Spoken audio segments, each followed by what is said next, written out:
दिवस शेतामध्ये काम करावं, कष्ट करावं. त्याच शेतकऱ्याच्या पोरांनी भाजीपाला रस्त्यावर घेऊन विकायला बसला तर आपण का नाही घ्यावं. आणि त्याच शेतकऱ्याच्या पोरांनी रात दिवस शेतामध्ये कष्ट करावं. सरकार तुम्ही माल शेतकऱ्याकडून घेता आणि शेतकऱ्याच्याच मालावरती तुम्ही GST लावता. हे कोणाला तुम्ही सांगता.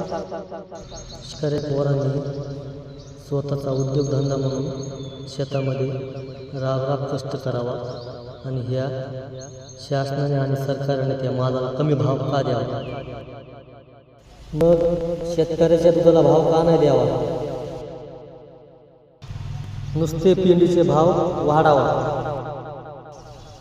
आणि त्याच शेतकऱ्याच्या कापसाचा भाव पुन्हा कमी करावा.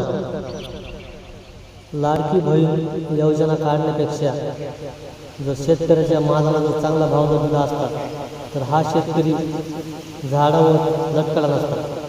सरकार लक्षात येऊन द्या तुमच्या, शेतकरी हा सर्व जगाचा राजा आहे. समजलं का.